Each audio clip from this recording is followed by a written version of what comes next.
ಕಾರ್ಯ ಯಾವ ಪರಿಶೀಲನೆ ಮಾಡಮ್ಮ.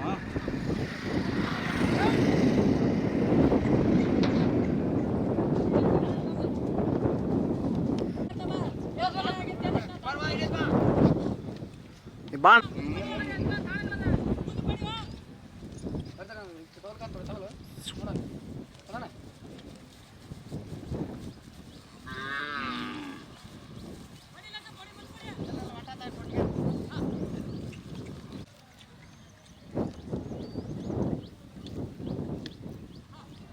ಭಾಳ ಇದಾಗತ್ತಲ್ಲೋ.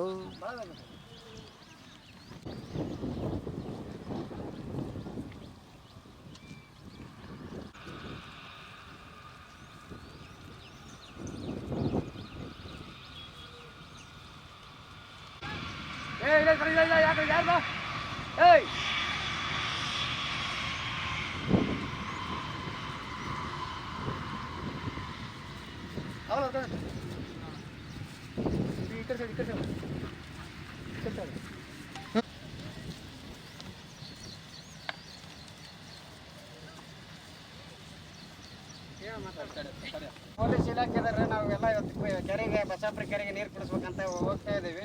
ಪೊಲೀಸರು ಇವತ್ತು ಎಲ್ಲಿ 1 ಕಿಲೋಮೀಟರ್ ಬಂದು ದನ ಓಡಿಸಾಡಿ ಅವ್ನು ಇದು ಮಾಡಿ ಗಾಯಗೊಳಿಸಿ ನೋಡಿ ಚರ್ಮ ಸಮೇತ ರಕ್ತ ಆಗಿ 5-6 ದನ ಈ ಥರ ಆಗಿದೆ ಗಾಯ. ಈಗ ಅವ್ರಿಗೆ ಮಾನವತೆ ಅನ್ನೋದೇ ಇಲ್ಲ ರೀ. ನೀರು ಕುಡ್ಸೋಕೆ ಹೋಗ್ತೀವಿ ನಾವೇನು ಬೇರೆ ಏನಿಲ್ಲ, ನೀರು ಕುಡ್ಸ್ಕೊಂಡ್ ಬರ್ತೀವಿ ಅಂತ ಹೇಳಿದ್ರೆ ಈ ಥರ ಮಾಡ್ತಾ ಇದ್ದಾರೆ ರೀ. ಈಗ ಇದು ಏನು ಅನ್ನಿಸೋದೇ ಗೊತ್ತಾಗ್ತಾ ಇಲ್ಲ ನಮ್ಗೆ. ಯಾರು ಮಾಡಿದ್ದಾರೆ? ಪೊಲೀಸ್ ಇಲಾಖೆದವ್ರು ಮಾಡ್ತಾ ಇದ್ದಾರೆ. 1 ಕಿಲೋಮೀಟರ್ ದನ ಕರ ಯಾರು ಬರ್ತಾರೆ ಅಲ್ಲಿಗೆ ಅವರೇ ಇವತ್ತು ಅವರ ಮಾಲೀಕರ ಅನ್ನೋ ರೀತಿ ವರ್ತನೆ ಮಾಡ್ತಾ ಇದ್ದಾರೆ. ಎಲ್ಲಿ ಕುಡ್ಸಕ್ಕೆ ಹೊಂಟಿದ್ರಿ? ಏನಾಯ್ತು? ಬಸಾಪುರ ಕೆರೆಗೆ ನಾವು ನೀರು ಕುಡ್ಸಕ್ಕೆ ಹೋಗ್ತಾ ಇದ್ದಾರೆ. ಹಂಗಾಗಿ ಅವರು ಬರೋದೇ ನೀರು ಕುಡಿಸ್ಬೇಡ್ರಿ ಇಲ್ಲಿ ಏನಿಲ್ಲ ಅಂತ ಹಿಂದಕ್ಕೆ ಓಡಿಸ್ತಾ ಇದ್ದಾರೆ.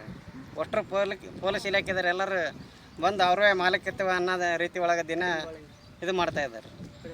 ನಿಮ್ಮ ಹೆಸರು? ನಮ್ಮ ಹೆಸರು ರಾಘವೇಂದ್ರ.